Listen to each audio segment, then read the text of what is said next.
turn this on. Here we go. 1, 2, 3. All right, this is Marty Wilson speaking. It's January 9th, 2025, and I'm at the Monroe County Historical Association sitting with Mr. Gasper Fiorino, and also in the room is Patrick Conway and Tanya. And we're here to talk about Gasper's experience in Vietnam and how that's affected his life afterwards. So why don't we start with where and when you were born, and we'll take it from there. Okay. I was born in Brooklyn, New York, February 26, 1948. I had a good life with the parents. It wasn't the way of high income because people worked in factories back then, but it was okay. Later on, I moved to one of my grandmother's houses. We had an apartment there, and I was in the midst of high school. And the problem was with the friends over there, everybody's talking about the Vietnam War. So No answers.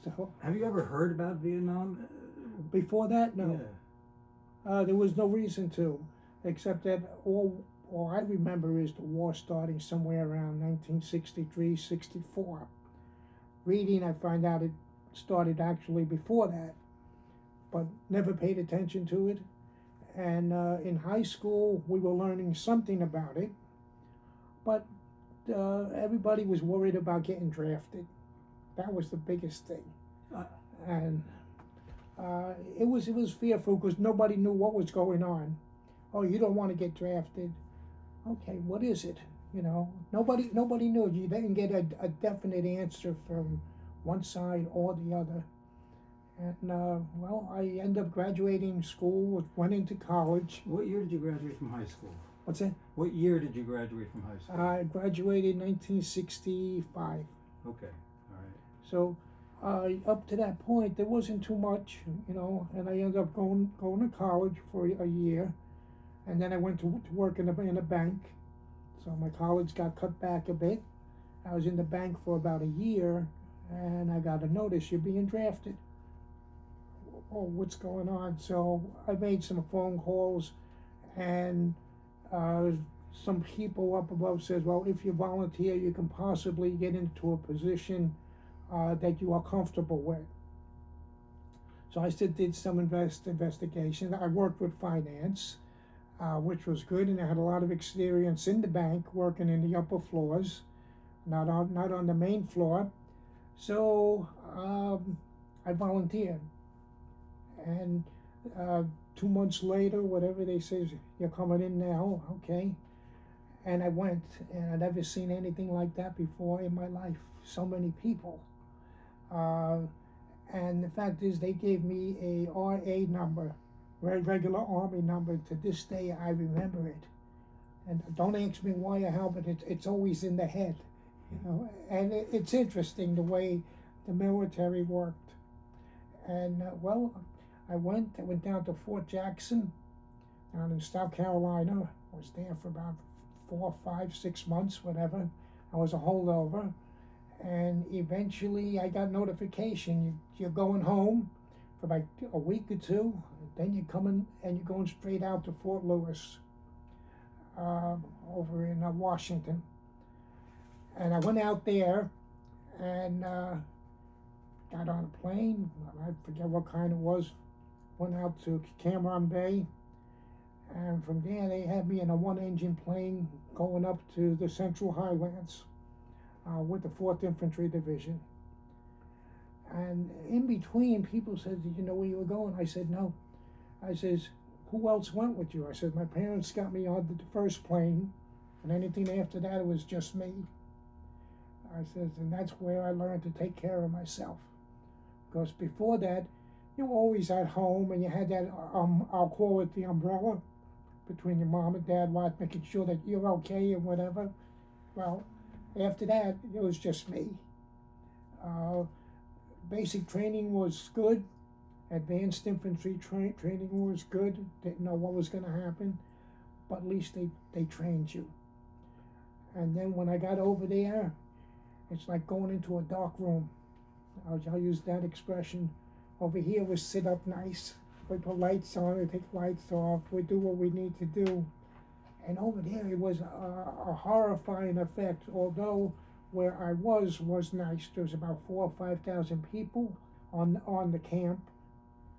I had to wait about 3 or 4 days to be put in a certain place, and that was fine. And I wasn't even there like in the place 6 hours. They said, "You're going to work." Going to work doing what? You're preparing military vouchers. I said, "Oh my God." Okay, show me how to do it. And I got into it, and every third or fourth day, you were off. Well, we thought we were off. We were on what do you call combat duty the night before, guard duty, whatever you want to call it. And you were talking about the bunkers. Well, you were in a bunker in the ground. And if this was the whole encampment, every so many feet away there was a bunker, and there was 3 people that manned it at nighttime, each one. And this was to prevent infiltration from the outside. And it was scary. Of quite a few times, where, you're over in there and you're expecting something, nothing happens. Nothing happens. They said if you see a flare, you can't shoot. What do you mean we can't shoot? You got to get okay from headquarters. Headquarters being in the United States. Somebody in the United States says that we can shoot at it. What's the name of the base you're talking about? I was at Camp Enari, Enarie. And it's in the Highlands, so you're up near the DMZ, or? What's that? Were you near the DMZ? No, we were in the Central Highlands. Oh, okay. There is a city over there called Pleiku. Some people know it. It was funny. I went in there 2 or 3 times, and I thought it was going to be like bad. The people were friendly. Their hygiene ethics versus us were way different. I mean, there was comedy. We laughed about it, but we used to get most of the people there, like to work in the mess hall. We would get them there early to set up the place, and then they would come in early and then in the morning for the same thing, and at nighttime leave at a certain time, and then a few people cleaned up after them. And they were friendly. They liked us. It was the other people that weren't. The communists, I'll call them. Oh, good. And it was interesting. Most of the camp was good. It was good as far as getting away and all that, but you worked. You worked a good 12 to 14-hour day on whatever you were doing. And people said, "You're kidding me." I said, "What are you going to do? You can't do anything." 6 months out of the year, it rained. I never seen so much rain in my life. I mean, you're walking in mud that deep. And then the other time of the year, it went up to 100 degrees plus, up to 120. And we said that was hot. And we used to see the men coming in from the field to get paid, to get cleaned up and paid. They were going on R&R, wherever they were going. And you see these guys who supposedly left in nice uniforms. When they came back, there was just like T-shirts, this and that. And one guy, they said, "You can put your gun down over there." He says, "No, it stays right over here. You never know." I said, "Okay." And like it was day and night, from the way we were used to living to over there, and that was for 360 something days, and it was interesting. I was there about 4 months. Got back from guard duty one night. He says, "Oh, I get to sleep for an hour maybe," and in comes this man. He got transferred up there, and he says, "You know where I could put my stuff?" I says, "Well, there's 2 open bays over here if you want." He said, he took one, and we started talking. And he was a little frightened of the area and so forth, and we looked at each other. I didn't know him, he didn't know me. I said, "Okay, where you come from?" And he says, "From New York." I says, "Where?" He says, "Brooklyn." We only lived like 3-4 miles away from each other. How about that? And to this day, we're still friends. Yeah. We call, we text, and we do whatever. And I said, "It's unbelievable." He says, you don't have that many friends like that. Some of them just disappear. Move, some get sick, whatever. So it was an interesting thing. Being over there, you come back. After I got out, I was due to come back home after a year. I had all my stuff set up. Went down to Camp Enari, and they said, "Your orders are being held up." I said, what's going on now? I figured they're going to send me back up there again. No, what happened was they had an area, I don't know offhand, that got hit really bad with the communist troops, and a lot of people did not make it. These people were coming back and they had them in coffins. They said, your plane is being taken over by them.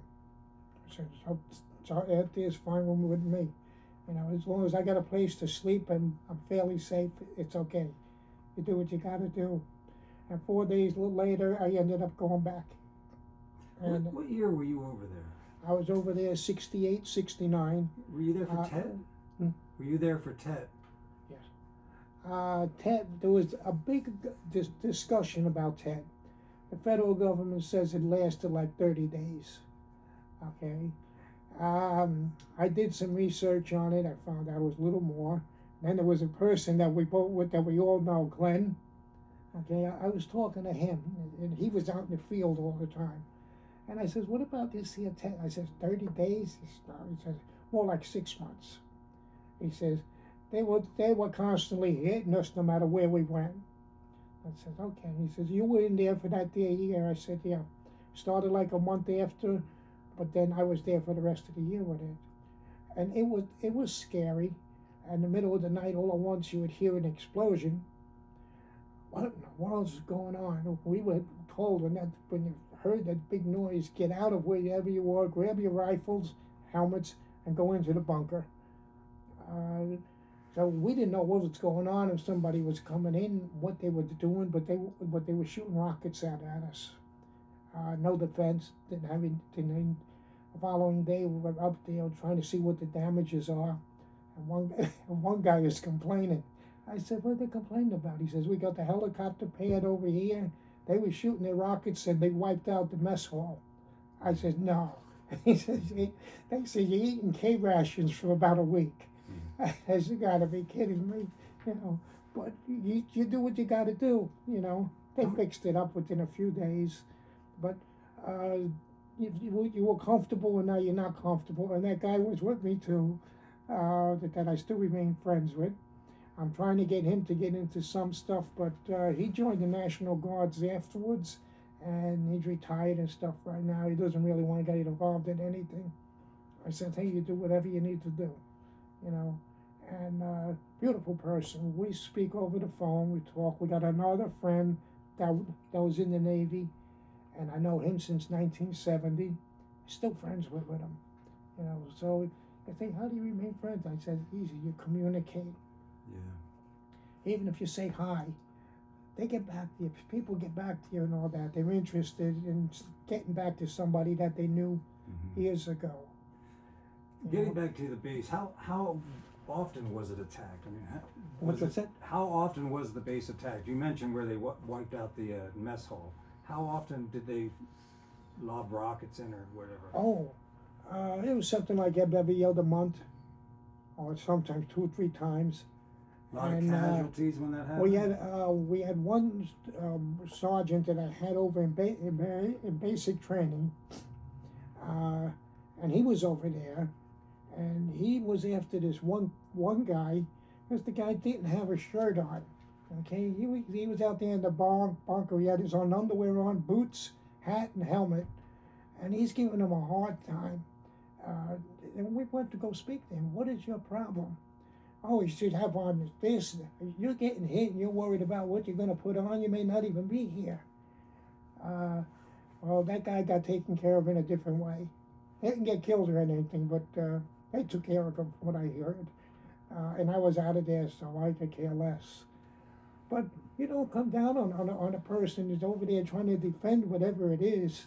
You don't know what's going on. He said, we didn't know what was going on. I said, no, you got 40-something people going into this bunker. 2 ways, 1 way in, out, back and forth, and that was it. You're down about maybe 3 feet into the ground, and sandbags, you know, and scary, because you didn't know if the next one could have hit you, and you didn't just get one rocket coming over, you got several. You know, I don't know what sizes they were if I looked them up, but it was very scary. And you know, you think about it and say, my God, look at that. It's something you never experienced. Let's say if you were home around the 4th of July, they were shooting off these small M40s or M80s to miniature thing. It sounded like that. They say, you know what? I says, I hear that in Brooklyn all the time. I says, you know, I says, it's just that you're going into something that is undescribable. I mean, you can describe it, I can explain a lot of things, but unless you are there, it was a different story. You were away from home. You looked around, there was nobody else but you. What do? Man upstairs was good. I always say that. They said, I said, I believe in it. That's why I'm still here. And, you know, like a lot of people think about different things. I thought it was an enjoyable thing to being in the service. Vietnam was, bad and good. You met a lot of different people, all different things. And I ended up, met one person when I joined the Vietnam vets over here after about 4 months. And we were talking, and this here one guy says, you were up over there with the 4th Infantry. I said, yeah, I was on their base camp. He said, me too. He was at this end and I was at that end. And we started talking about our experiences back and forth. And I said, it's funny, you're 10,000 miles away plus, and then meet somebody. You know what I'm talking about. Bob Stouts. And now we started talking, and we ended up relating quite a bit of stuff back and forth, and it just felt good. Met somebody over 10,000 miles, you're back at home and you meet them again. But over there, we didn't know each other. We were just doing what we had to do. What was the attitude of the soldiers towards the war? What was that? What was the attitude? How did you guys feel about the war? We didn't like it, number one. We had a lot of people got hurt to get their records. I used to volunteer after six months there. I would volunteer to go out on the military run out to the fire bases that got hit bad, and that you had people there that were being transported out by helicopter to different hospitals, some in Japan, some in Germany, and some people that didn't make it at all being sent back home. And we used to go out there with their military records. I would take big trays of people's names, A to Z. There was another group that we went with, they were personnel. They did basically the same thing. What was scary though is they said, oh, you're gonna ride on a helicopter. I said, oh, great. Getting on this helicopter, the stuff went in the center. I said, where are the seats? And they started laughing. They said, you sit on the floor, your feet hang over the side, and you hold on to that rope. He said, if you don't hold on to that rope, you're going to say goodbye to yourself. So you're not strapped in any way, you're just holding on? No.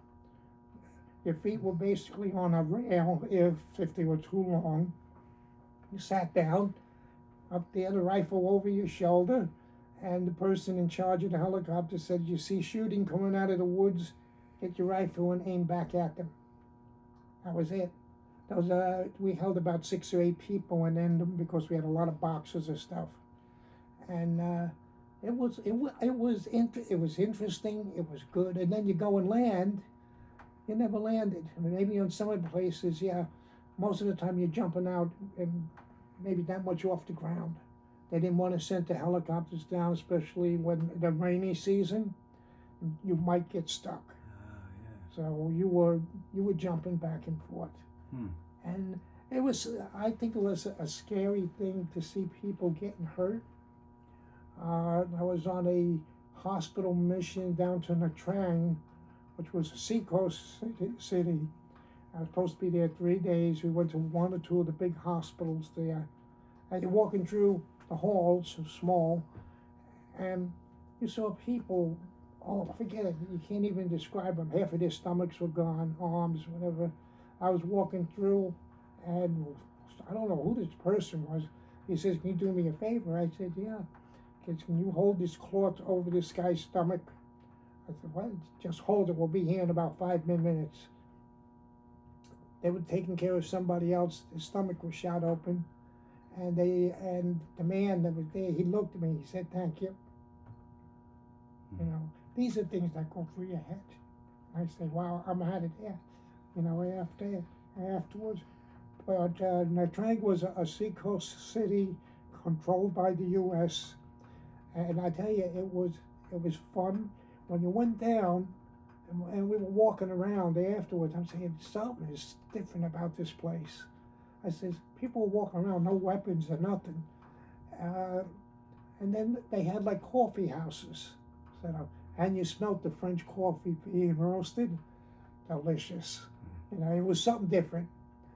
And like I said, you can talk about the good things, you can talk about the bad things. I try to think of the good things. The only thing I didn't like about Vietnam was coming back, and you figure, well, you're coming back, you're going to have people that cheer you on that you were there. Nothing. The only one that was there was my parents. Where are we talking about? In New York? You flew into New York? Or? Going into New York. And we ended up being delayed in 2 places. But you're on a 14-hour trip back. You expect people to be there. Hey, they're coming back. You know, our soldiers are coming back. Nothing. Nothing at all. And that's what I think hurt most of us. Even when I went to the new base over in Indiana, we always spoke about the same thing. There was about 20 of us there that were assigned to it, to the finance center. The rest of them were officers. And it was interesting that the way the people thought. We all thought the same way. You know, it was lonely coming back. There was nobody there. You know, and like it was myself on the plane with maybe 2 other people that were military. Everybody else was civilian. Mm-hmm. You know, and it was sad. You know. Did you get any actual people calling you baby killers or any of that stuff? When I was out of the service, when I went back to work, yes. 1 or 2 of them in the street. And when I went up to work, I was working up at Bankers Trust on the 14th or 16th floor, I forget. I got my old job back, which is rare. They said, you're lucky. I said, well, we'll see. And there was this big man. He was quite big. I was walking back from lunch in the bathroom, 1 and 2. And the man says something nasty. And I forget what it was offhand. I turned around and I said, what'd you say?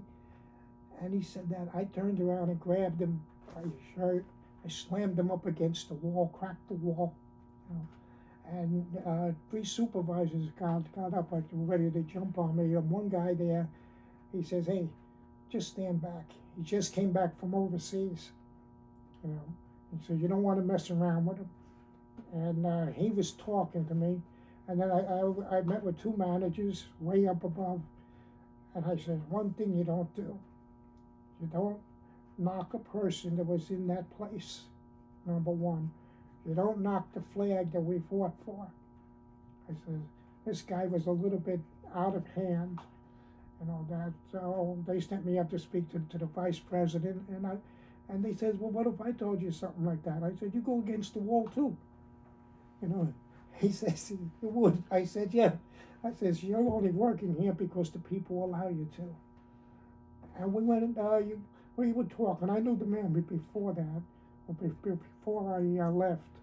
And he said, you got a good way to look at stuff. I said, if people looked at it this way, we'd be a much stronger nation.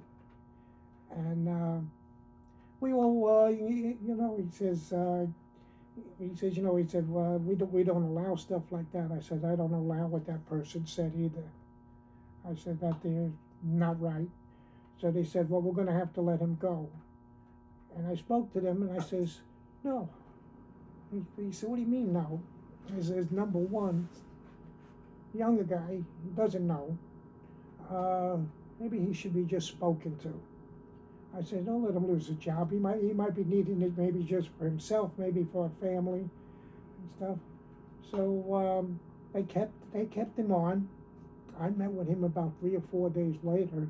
We had a nice conversation, and he says, I never thought about it. I said, people have to think. I said, you weren't there, you don't know. Nobody knows. And I got that with a lot of different people. When I was up here in the Poconos, I was down by one of the parks, and I had my hat on and a different hat, and this man bumps into me, shakes hand and all that. He says, how are you doing? I said, pretty good. And I started talking. He says, he said, I'm about 20 years younger than you. I says, all right. And he says, we just started talking, and he was in the Air Force. He has like 3 more years to go before retirement. And we were talking. He says, he says, 2 different eras of time, 2 different parts of the military, but we speak the same language. He says, no matter how we look at it from basic, we speak the same language. I says, you're right. I said, I met Navy people, same way. Some around the same time, sometimes afterwards. We all speak the same way. And he said, that's really amazing. I said, that's really fantastic. It's the way we were taught. And it was interesting. Vietnam was, forget about it. That's all I got. I could tell you stories about it, good ones, funny ones. Well, is there a particular, here's what I'm curious about. How often do you think about Vietnam today? Let's see, that's a good question. Sometimes I think about it when I am alone, okay? And I say, gee, what do I do? And then I said, hey, no matter where you are, you're still in a Vietnam era of time. You don't want to go back to it, but it is there. When I was at the Vietnam, the veterans up in Wilkes-Barre, I was talking to one of the primaries there, and she was telling me, he says, you got some PTSD. I said, what? I would say a good 20%. I said, okay. So she told me what I recommended that you go see a specialist there. Okay. A month later, I went up to meet a psychiatrist there. We had a pretty good conversation for about an hour. I met with him 3 or 4 more times.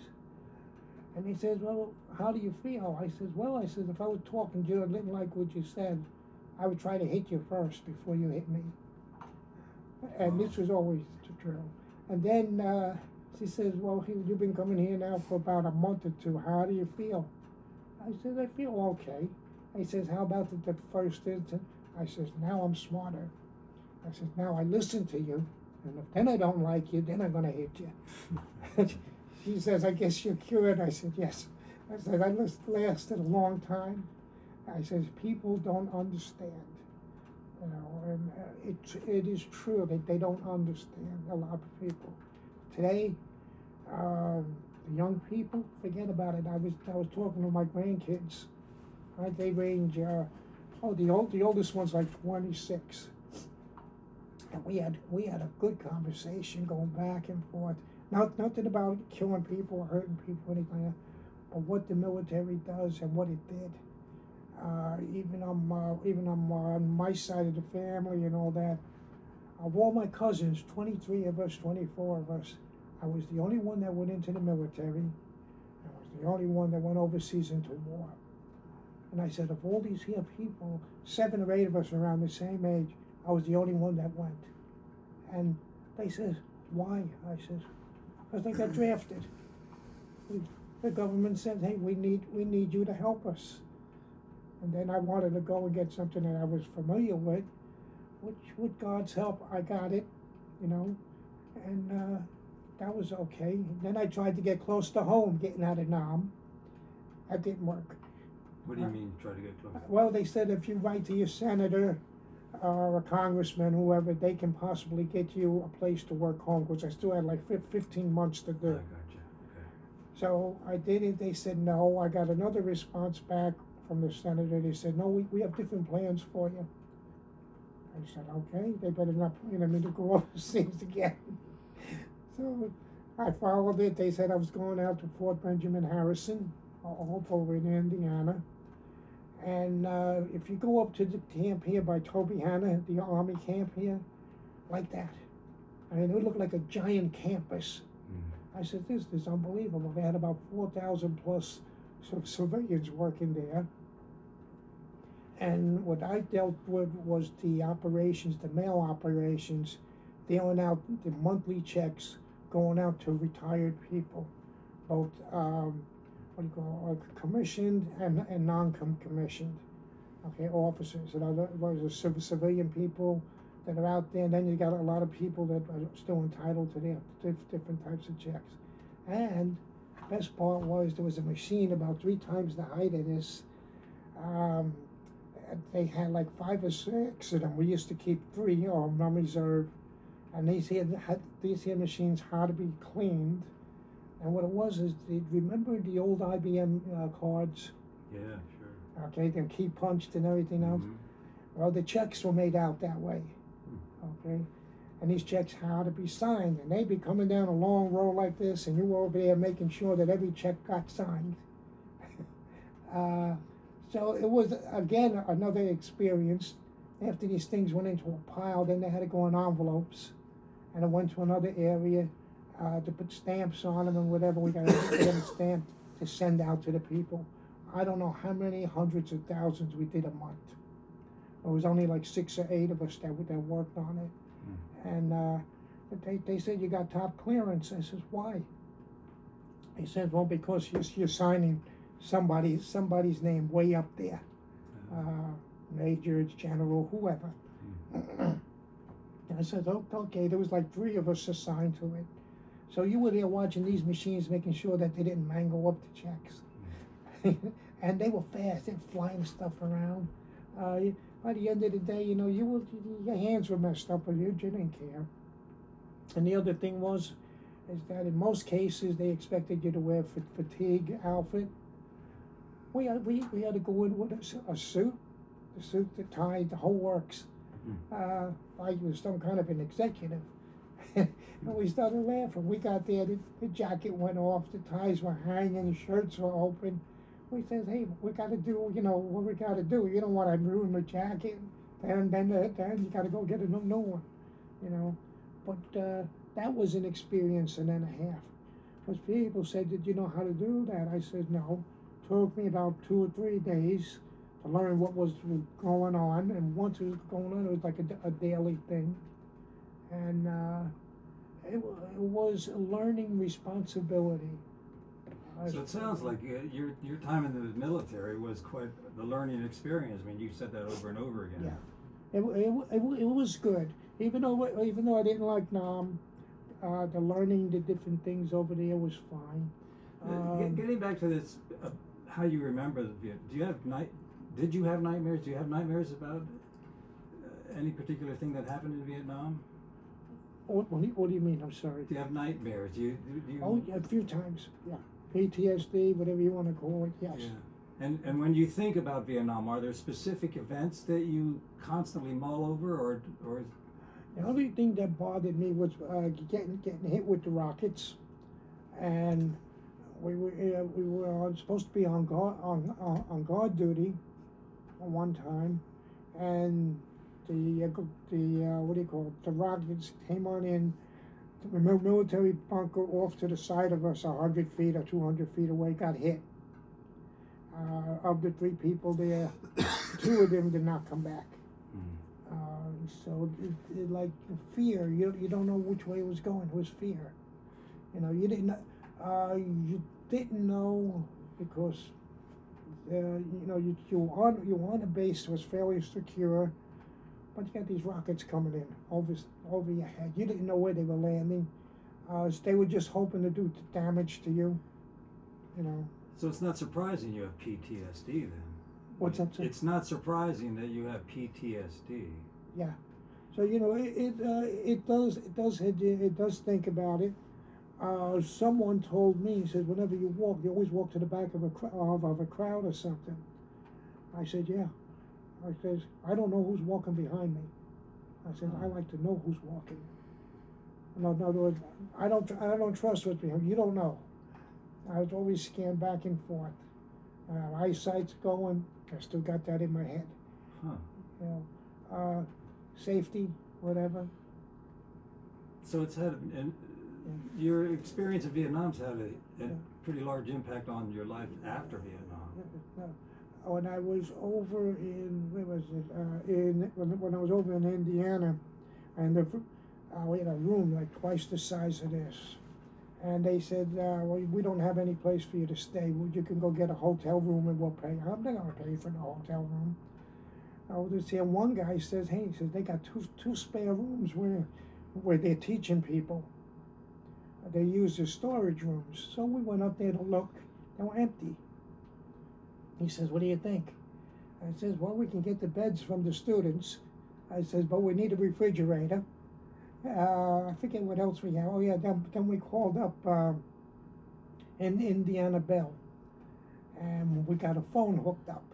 We're not supposed to have one. We had it hooked up, and the guy says, I never hooked up a phone for individual people that, you know, and we told him that we were on a secret mission, and the man just laughed. He laughed like crazy. He says, well, this is what you do. Your payment is so much per month.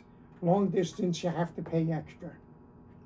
Okay, and we had three other people that took the other place, and they wanted to use the phone, and we told them what the procedure was. You know, you want to call home or something or other. Whatever the bill comes in next month, you take care of it. We never had a problem. And the man that I was rooming with, okay, he was shot about three or four times, and he was a tunnel rat. Okay. You've heard that expression, right? Yeah. And he taught me a lot about security, you know, that statewide. You know, he says these are things that I had to learn, but you weren't out in the field as much as me. And so when we went out and all that, he was showing me different things, how to protect yourself, you know, on the outside. And I found that interesting. I found it very, very interesting.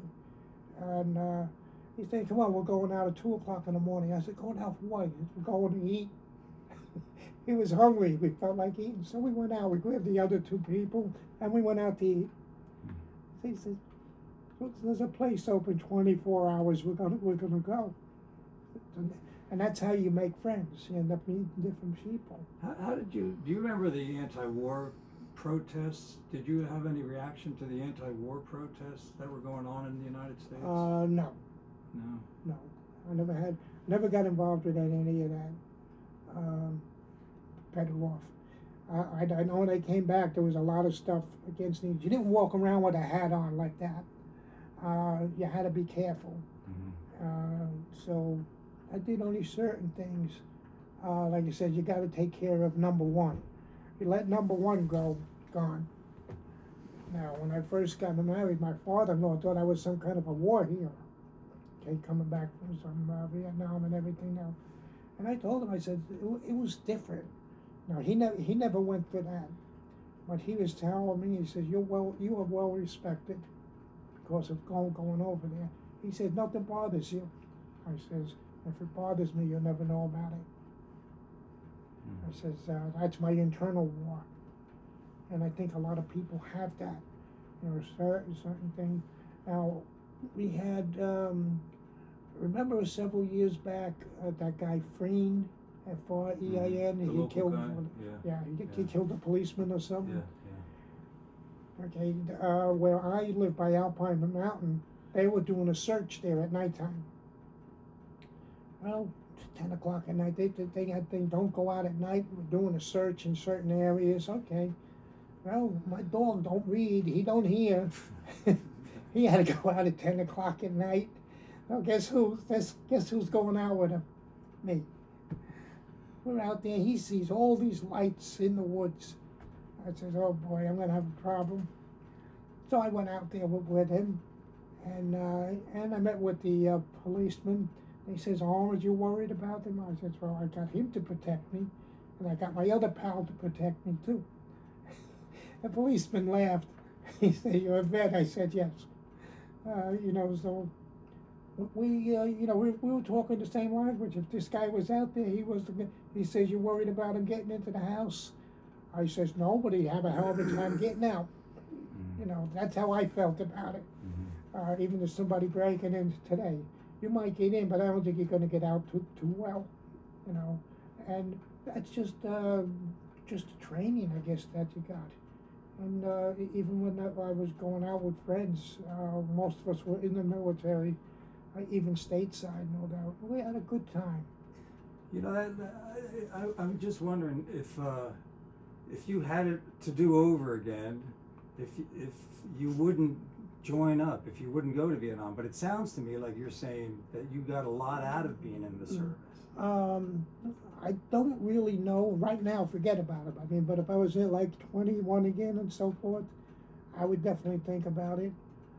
But the element that we've had here and whatever, that's something else. Different type of war technology, and what scares living daylights out of me, believe it or not, is walking into a store, and any kind of a store, okay, department store, food store, whatever, and you see a younger person, 20, 30 years younger than yourself, walking, and they got the steel leg or steel arm with the mechanical thing.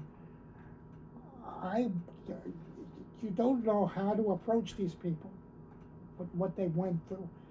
I was talking to one person a little while back, and he says he got hit with a mine on the side of the road, and they had to do what they had to do. That's horrible. I mean, it wasn't where you were just getting shot at or whatever. It was different. Even the wars that we've been in now have been different. Mm-hmm. So people say, "What do you think about it?" I said, "You got to be trained for it. It's different, way different. Even the equipment you had was way, way different. I mean, over there when it hit 100 degrees plus, your vest you had on, the other thing you know, they were off. You just got a T-shirt on outside, and you're sweating and walking and doing whatever. I mean, as all of us have our cell phones, I put into the things with the Vietnam vets, with different pictures, the way people have them. I says, I remember that. You know, it triggers back different things, and it's important to people to see that, what the people went through. Young kids here, hey, you got up, you watched TV, you went to school, you came back, and all at once you're brought into an element of living outside. I sleep outside once in a while, okay?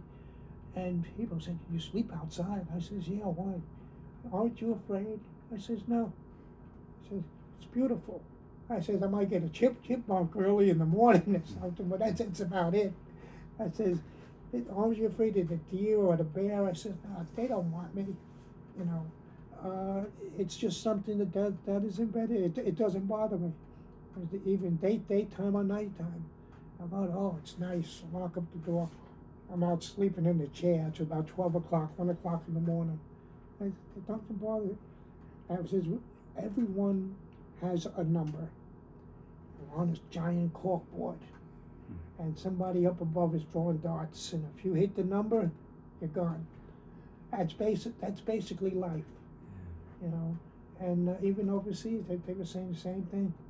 Like I said, you don't know. I know 3 or 4 friends. I don't keep in contact with them. One I was trying to, but from what I see, I think he passed away about 3-4 years ago.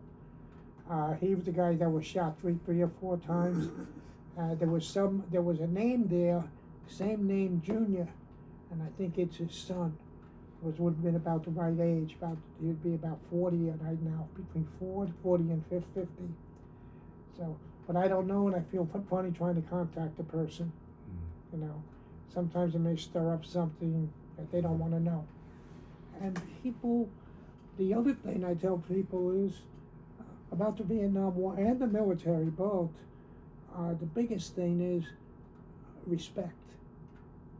You have to respect somebody, no matter what their position is, whether it be a person working in a restaurant, a person high up in a corporation. I met a few of them too, and they say, I said it's respect.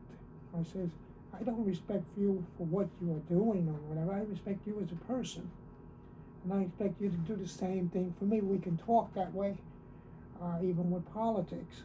I saw that in my family where they would argue over a table like this. Then after an hour, they go out, smoke for about 5 minutes, come back in, and they're all laughing. And if they were listening to them, you'd swear there was a war going on right on top of the table, and many families have that, you know. But respect is the biggest word. Respect can come in many, many different ways. And I've seen a lot. I heard some of this before. But yes, I did like the military to a certain point. When I was getting out over in Indiana, I was there about 16 or 18 months, I forget. The general in charge, he was interviewing me, wanting to know if I wanted to rejoin. They had a nice salary for me, bonus thing, and I says, I says, I'm thinking about it. I says, but these are my plans. I'll go on for another 17 years, either stationed here or somewhere else stateside, and not go into Vietnam again or any type of war. And they says, well, I said, you want me to? I give you my demands. You can keep your raises and everything. I'm not worried about that. The thing is that I want to be guaranteed stateside work. And he says, well, we really can't do that, but I'll check it for you. He come back, he says, no, we can't do that. And I says, well, guess what? I says, I'm out of here in 2 weeks. I still worked right up to that time, and no problem with it. He says, well, he says, will you offer it? I says, yeah. I said, if I wanted to do it, I could have.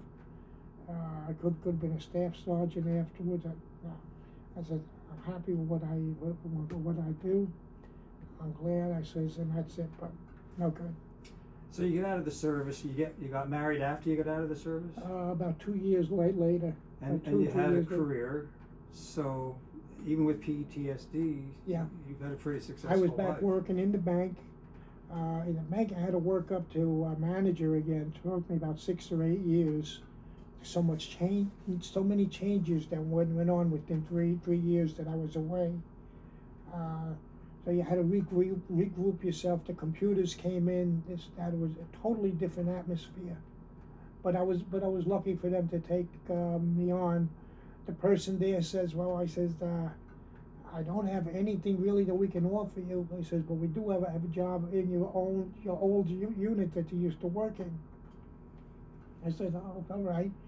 They said, you want to go up and see the bosses? I went up there. It was like a holiday time. I knew them all. I knew about 10 or 15 of them. We started to talk, and the guy says, you're only going to be up there for like 20 minutes. I said, I got friends up there, a lot of friends. And they all remembered me, you know, going in. It was a beautiful, beautiful feeling. Even the higher up managers there. And it made me feel like I accomplished something. You know, being in the service. The service is good. There's nothing bad about it at all. I think that 90% of high school kids getting out right now should be going into service for at least 2 or 3 years. They learn a lot of respect on a lot of different issues. That's me thinking. No war. That just the way you're taught, the way to do a job, the way you talk to somebody. I think it's important, you know. And when I was in the bank, I got the job as manager, whatever, and that was good. I was there for like 19 years. So, and they gave me my 3 years that I was in the service. They gave me that as a bonus, you know, time wise. Yeah. I said, boy, I can't go wrong there. Yeah. They were good. So you've had a pretty interesting life. What's that? You've had a very interesting life, it sounds like. Oh, I can tell you stories to make the paper curl. But we're talking about Vietnam and how it's affected your life. Well, it's a combination. Again, Vietnam still had a lot to do with it, okay, respect-wise. And I was talking to a few people that I was working with in the bank and all that. They says, you left here a naive child, or kid, whatever you want to call it. You came back a totally different person. I says, yeah. I says, it's different out there. I says, way, way different than over here. And I was right in Manhattan at the time they were building the World Trade Center. And a few of the guys there that were in the service but never were over there, they said, boy, you came back a whole different person. You know, and that's I think was a combination of the military and Vietnam itself. Where do you take a kid 19 years old who had the luxury of a home, watching TV, your parents, this and that, having a job, and then all at once change, where you got a green outfit on, 72 hours a day. That's about what they wanted you to do, and that was it. Your whole life changed around you. Basic training was the worst I ever been through. I'd rather go back to Nam than go back to basic training. What was so bad about basic training? The way they treated you, the people, the way the sergeants in charge treated you, always yelling this and that and everything else, and you weren't used to it, you know. Okay, I joined. I figured, well, no matter what, you still got to go through basic training, and that's good. You learn, and yes, you did learn. You learned a lot. You learned about the thinking. The biggest thing was thinking, although they told you that you're not supposed to think, but you had to always think to stay alive when you went overseas. And it was these small things, and it was you had your own time, but most of the time they had you set up A, B, C, D, different things all day long, basic training. You learned a lot of different skills that you never knew before, and a lot of them, when you went overseas, they did help you. Because they did help. I says, if you take this here and you apply it this way or that way, I says you can have a good time with it, you have a bad time with it. You had to learn how to respect the other person, and that word keeps on coming out, respect. Whether we were all in the same unit doing the same job, you're in charge, he's in charge. That's okay. I respect you for that position. What do we need done? And you get that job done for the person. It was just a mutual understanding, I guess you could call it that too. Today, I don't see too much of it. My granddaughter, she entered something that we had going on with a scholarship program. She got second place. And the thing that she was, the thing, I forget what it was for offhand. She showed it to me once. And she wrote up on it. And I said, you know what? I said, you still have it, right? She says, yeah. I said, save it for me. I said, I'm going for something. I said, we might be able to use it. I don't know exactly what it was for, but there might be some segment of it that we can use about the Vietnam War prior to 1965. I said, and it's something that people don't know in schools today. Yeah. A paragraph, did you see your first paragraph there? Maybe two of them. That's it. Nothing else. You got 60,000 people that have died that we know of over there, and that's all you put in there. It doesn't make sense. I think, well, they can't print it because it's just too much. But they can teach it, you know. I don't know. You know, it's something I think that the world today, nobody wants to know the way it is. And why? I have no idea. You know, I have some thoughts about it, and the people say, you talk. I said, I can talk to the young kids today. I said, and I talk to them with facts. You talk with them that way, they listen. I get with my grandkids, they sit down and listen to me. We don't talk about war or anything. We talk about different things. They say, you know a lot. I said, you will too. I said, it all comes through experience, daily experience. Now, two of them got real good jobs. Let me see. The other three are still going to school. So all that is all part of something too. I said, when they get done with their school, they'll see what's going on. And well, thank God their parents push them with the school. I got one girl over here. She's in the College of Scranton. I heard it was a real good school. And I told them they're from Jersey. And I told my son-in-law, I said, here's what happens. I said, you're an hour and a half away. I'm only like a half hour. If it's something where we got to get up to her really quick, give me a call. and I'll be on the road waiting for you. You know, I think I'll go take care of whatever needs to have to be done immediately, and then they can come on down. Do they ever ask you about Vietnam, your grandkids or your kids? What's it? Do they ever ask you about Vietnam?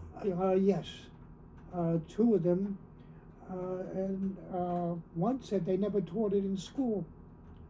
I said, you know, I could probably get together with one or two people that want to take a trip, and we could probably give you a good hour. And they said, you're kidding. I said, no. I said, we can give you a good experience. I said, we wouldn't be dressed up that way. We'd be dressed up normal, you know, because that is what it is. I said, but we can have pictures. I got a few pictures, some good, some bad, but I got them, you know, and I got to go through them if we want to use any of them or whatever the plans are. You know, it's when Pat was telling us about the Legacy program, I'm thinking, what in the world are we talking about? And then I got this flyer and I'm reading it. I said, I think it would be interesting to find out how everything goes together. And that's why I got back to him, and he was getting back to me back and forth. And then I was ill for a while, so that there's another story. But the way it is that I think that people should know about us. Okay? What do we stand for? Why? How do we get involved? How do we get out? We got out the wrong way. As far as I'm concerned, we got out the wrong way. Getting out of Vietnam, you're saying. Yeah. We went in there doing ABCD, and then we got out, and they said there was no war or we lost the conflict. So what are you talking about? Look at the number of people that left their countries and got shot up versus us. People don't know, and that was the other thing. We saw people over there coming against us, right? They did not look like the Vietnamese people. They looked like they were from China. And we heard they had a lot of young people coming over from China. We weren't too far. I was on, not the DMZ, I was on where the Cambodian border was. I was crazy over there. I mean, but like I said, I didn't go out that much. I liked it. I didn't think about getting shot at or whatever. I was there to help people that were hurt, get them back home. That's what I wanted. I wanted to get into that. You know, you always got to help somebody. You don't know what's happening. And even till today, I think about these poor people that have come back from Afghanistan and Iraq. Parts of their bodies are gone. Like I said, with aluminum and steel frames, they're walking around. It makes me feel sad. Yeah. You know, this is what they went out there for. And I said Iraq and even Afghanistan, you weren't in a jungle. You were opening up a door. You didn't know what was behind it. I wasn't trained for that. I was trained in the jungle. Yeah. And it's scary. I mean, want to try something like that? Go ahead, go outside and sleep in the woods for a week. Let me know the way you feel. You know, it's scary. You know, for me, yeah, it'd be scary again. But I have a few things with me to protect me, but that's something else. But yeah, it is scary. Very fearful. You see these 18-year-olds going over, they didn't know what was going on. 8 weeks of training, and bam, you're overseas. Young kids, I went over at 19. So that's when I went into service. So at 19 and a half, 20, then I was overseas. But these young kids, 18 years old, right out of high school, going straight over, hurt seeing that. You know, and they didn't know. They were out there in the field. They come back after 3 or 6 months and whatever.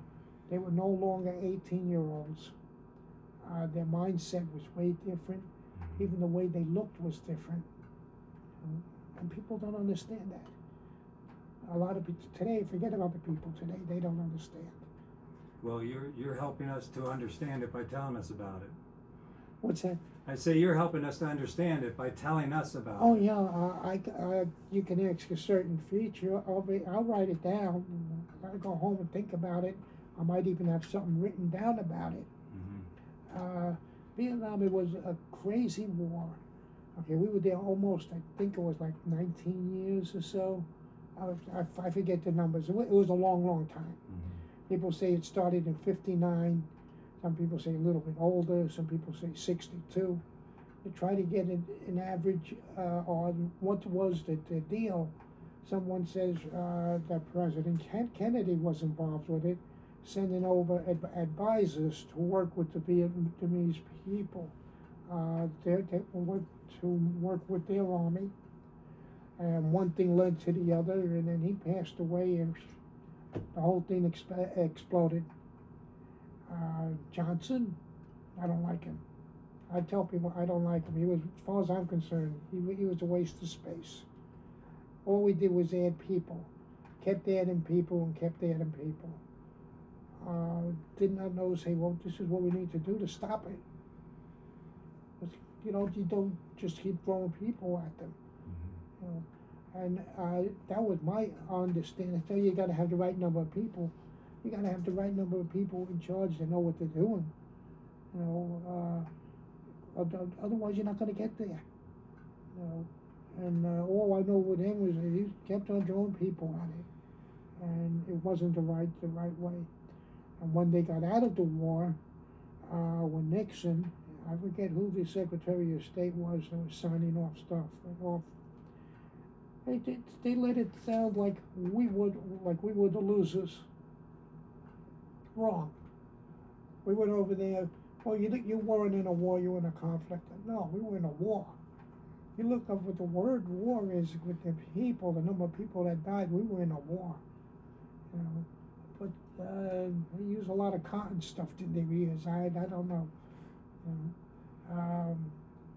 Like I said, I don't talk about current presidents because everybody's got their pluses and minuses.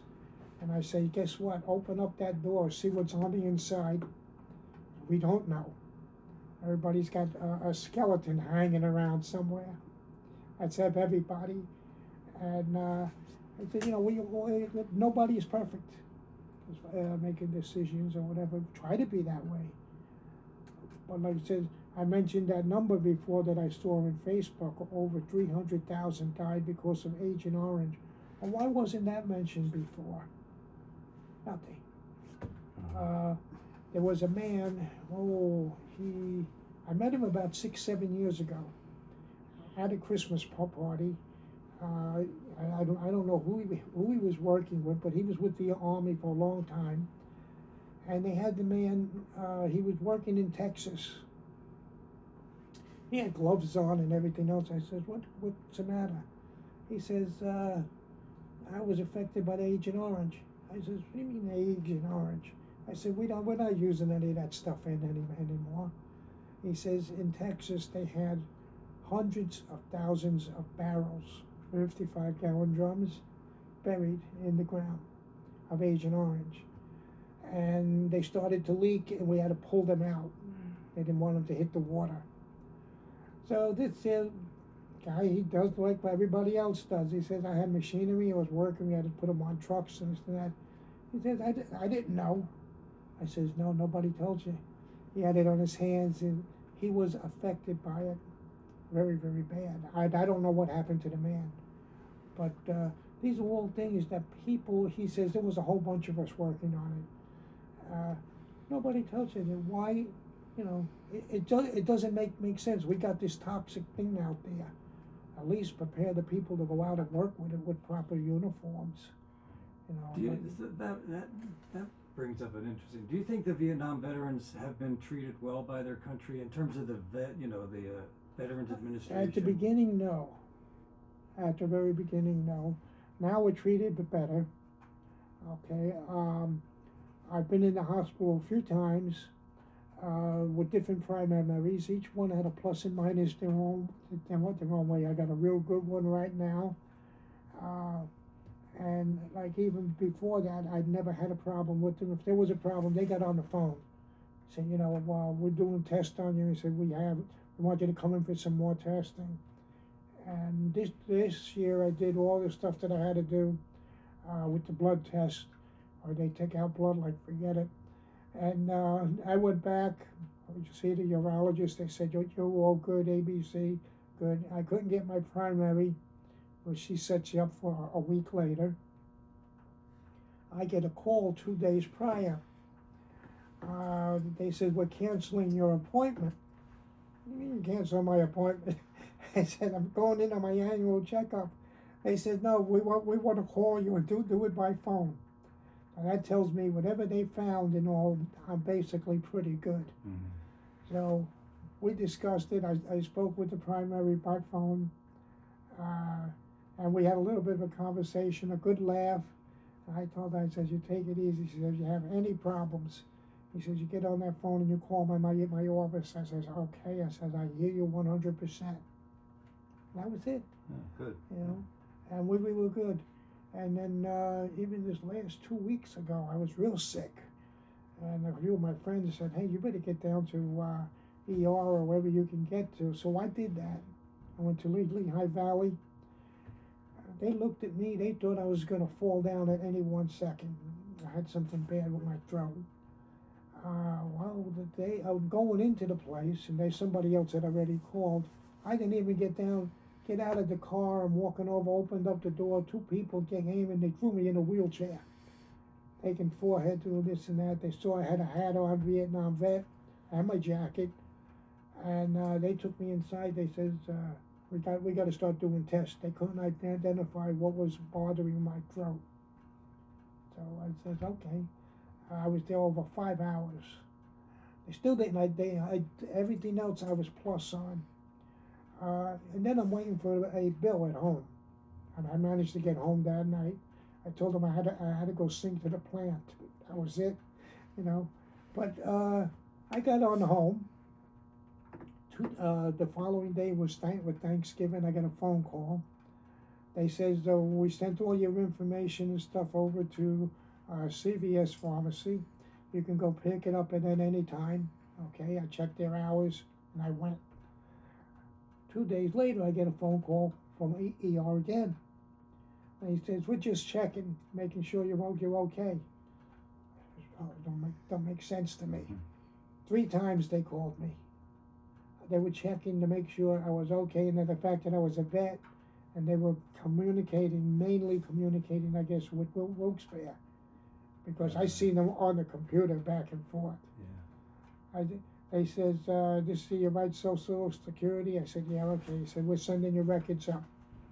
I said, okay, thank you. So, do we get taken care of differently? Yes, I honestly think so. Yeah, that sounds like a good place to sort of end this interview. But before we do, is there something I should have asked you? Is there something that you wanted to talk about your Vietnam experience or about what's happened to you afterwards? Vietnam experience, I would have to go back and think about it. There's probably more that I could come across, some comical things too, but that is of another nature. A friend of mine that I keep in touch with, his man was always in trouble, always doing something that he shouldn't be doing, and just making people laugh. You know, but that was him. You have to be able to laugh. If you can't laugh about something, down. Mm-hmm. You know. But over there with the group I had that I was in with, we changed personnel. The group I was stationed with was about 50 people. We must have changed hands about 4 or 5 times. You know, your time came to leave, you're taking your stuff out, you're going to take a helicopter out or something. Oh, and that was the thing. I got scared to death today. I get over to Vietnam, Cam Bay. This place is nice. You got your stuff, you know, you're going to go to your final destination.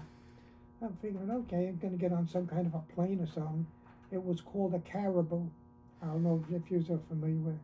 1-engine plane, held only 4 people, maybe 6. And you sat in something that looked like a web gear, but it was like what your seat belts are made out of. And they said, if the plane goes down, before it goes down, you got a parachute over here. Put it on and hope for the best. I said, what kind of a place am I going to over here? You never even get to where your place to go. And that always dawned on me. I never wanted to ride in that type of plane again. Made some crazy noise.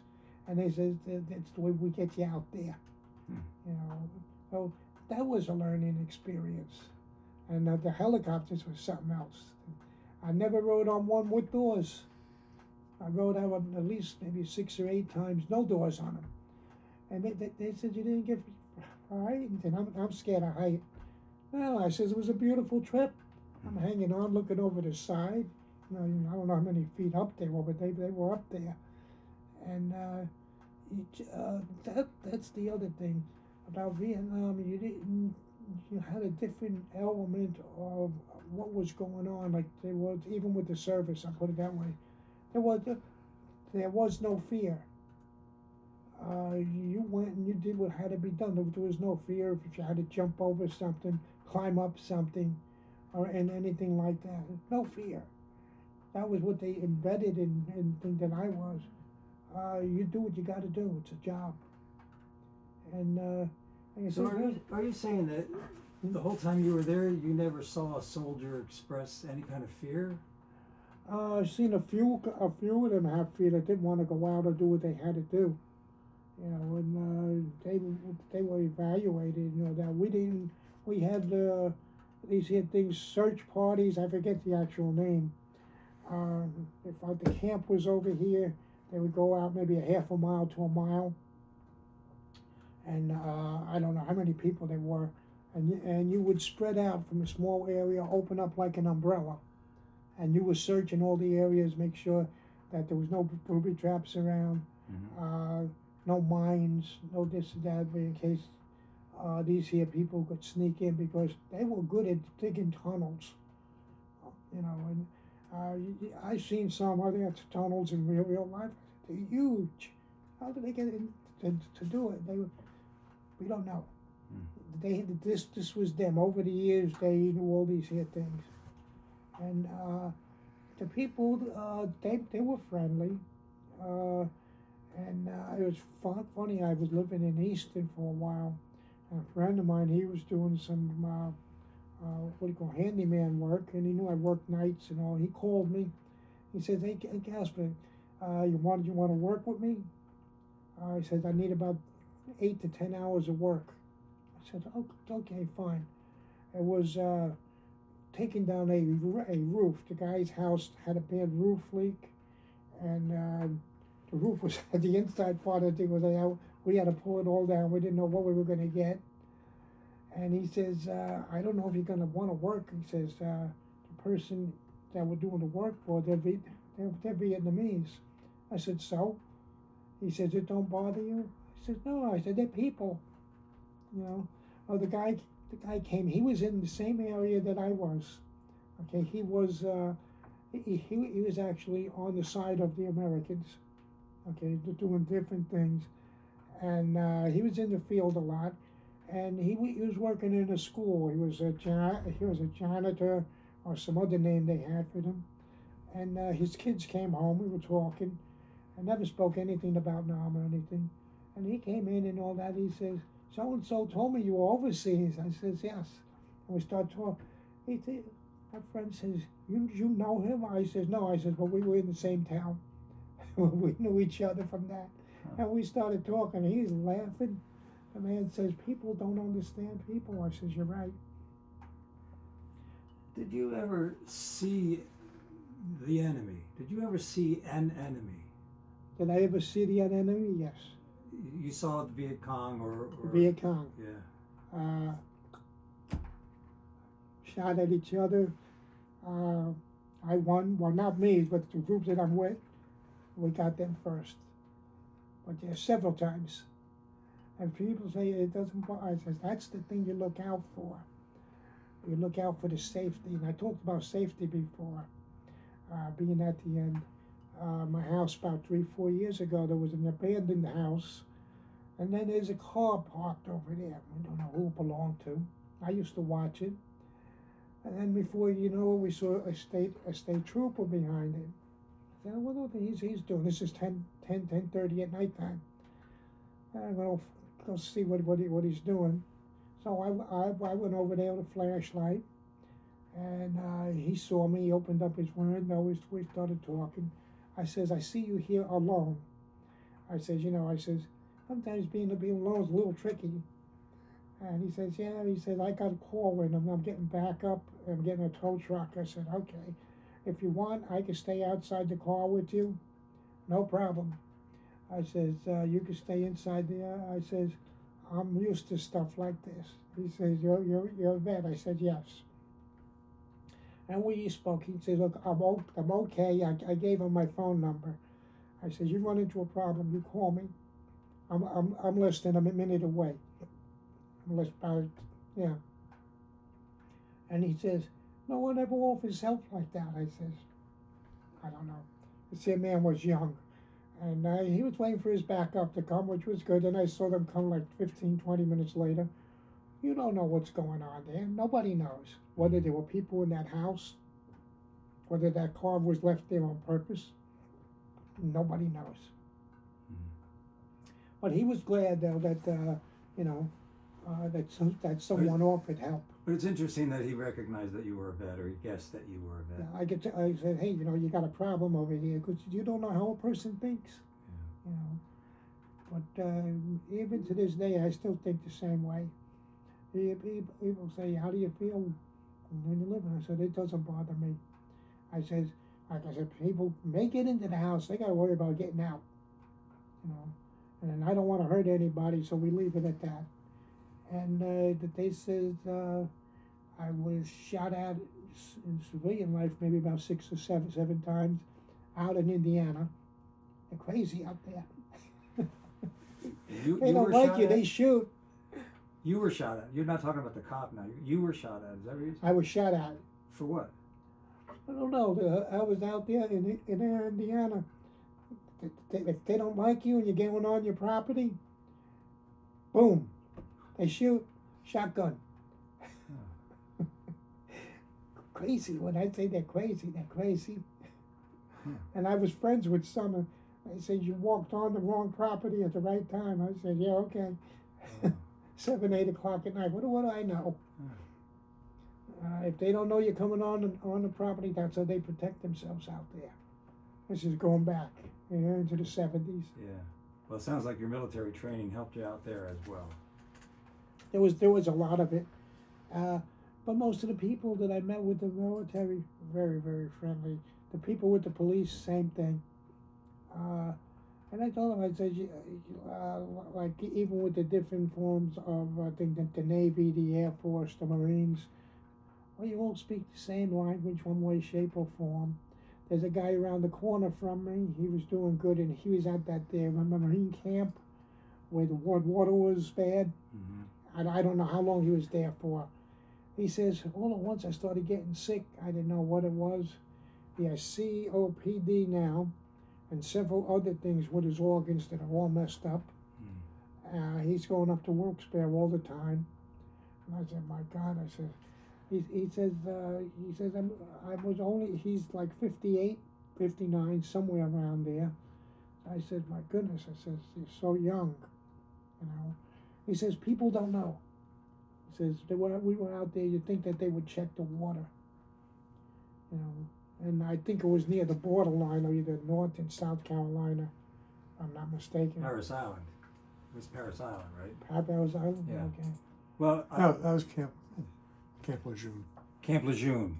Yeah. Sorry. And we don't know, maybe it was something that was leaked into the place. We have no idea. That's all covered up. But I like what you said about veterans have the similarity, there's something in common. You big thing. You can communicate with each other.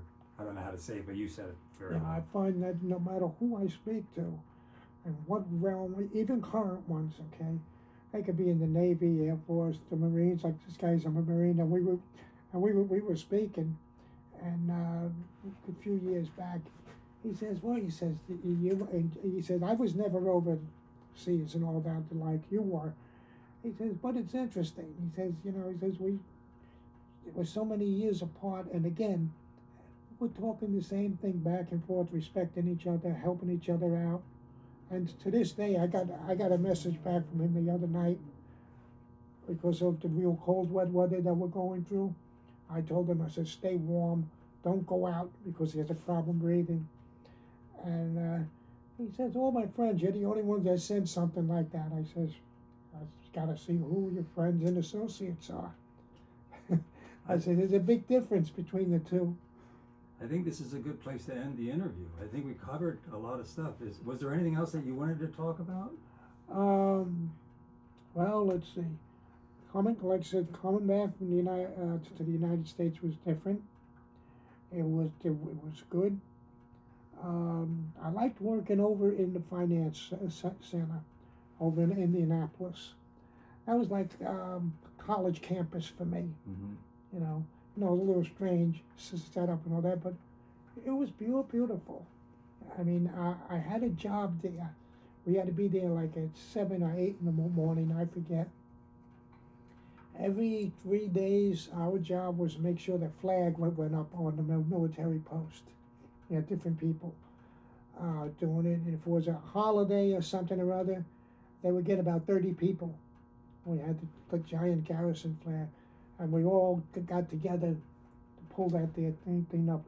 We had the officers and non-commissioned. It didn't make a difference.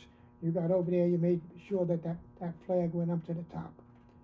And then we were back from overseas. I was stationed out there, a few of us, and we had it's major or colonel, I forget. He was in charge, and he says, and there were two or three lieutenants.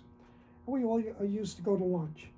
Everybody's first name. We didn't care, you know. And the younger lieutenants were not overseas yet, and they said, "Look," he says, "you don't have to salute us." He says, "What?" He says, "The only time you salute us is if you see us with the big guy." He says, "That's all we ask." I said, "Oh, okay." Yeah. Well, we all work together, you know. And he says, "We're here to work." He says, "We got a job. You got a job." And all that. He says, "We're out in the parade field already. Whatever the thing is, then we know what we got to do." I said, "You got it. Sounds good to me." They were having parties. This is the lieutenants and the captains, and they would give us a call. "Hey, you want to come on down to the party? Free food and free booze." Oh, that sounds impressive. He said, "You just need to do us a favor." "What's that?" He says, "Can you go down and pick up the booze from this place and bring it down? We'll give you a check for it or the money, whatever it is." "Yeah, no problem." One guy had a big station wagon. That's why they wanted him to do it. And we had a good laugh. We ended up going down, about 6 of us. And this one captain, who was later on in charge, he would get annoyed that we were at the party where there were just the officers, and we knew all of them. They knew that we were overseas. Some of them were never there, and they said, "You all get along good." This guy was from Germany, and nasty. Well, he did something to us we weren't really too keen about, and well, I won't mention it because it was a little nasty. We'll leave it at that. And we're driving for lunch or somewhere, and we see his car on the side of the road, and his wife is over there with a baby, a few months old, whatever. And my friend's stopping the car. I said, "Will you stop me?" He says, "That's so-and-so's car. That's his wife. She's got a flat tire." I said, "It's cold and all." He says, "Let's go see what we can do." And out there, they got roads like over here. You go miles and miles. There's nobody around. We got out there. We fixed the tire. We told her to get in the other car where it was warm. Got everything fixed, and then she was on her way. We told her what to do. The following day now, we got back a little late from lunch, and her husband was there. We thought he was going to bawl us out, and he didn't. He says, "I really appreciate what you did." I told this, and we told him, we're overseas, same as you. We were in different element of time. I said, but we still have to learn how to adjust to certain things. We could have said, "Oh, we don't like him," just walk off. But your wife didn't do anything to us. She had a little baby. The baby didn't do anything to us. She was stuck. And we fixed it. And that's where he started to learn how to work with us. And then we got him all excited. We were supposed to go somewhere, and they were holding us over for like 5 extra hours. And we're in the finance center. There was a room about maybe half the size of this. Millions and millions of dollars in the safe, and the safe is wide open. There was a table half of this size, about 5 or 6 people were playing poker. Thousands of dollars in front of you. He came in. He was, where'd you just get all that money from? There's some over there. You want to help yourself? He said, these guys are crazy. He says, yeah, now you know what's coming from. There's nothing doing. There was no work to be done at all. They had all the lights shut down, but for him, he wanted us there because he didn't want to let us go early. That's what got us all bent out of shape. You know, nobody in the finance center of 4,000 odd people plus, except for us. So, and that's what I said. That's what I call the respect. Learn something about the people before you start telling them what to do and not to do. I think that's a good place to end the interview. I appreciate your telling us this interesting stuff, and you're giving me some sense of how it's changed for veterans since the Vietnam War.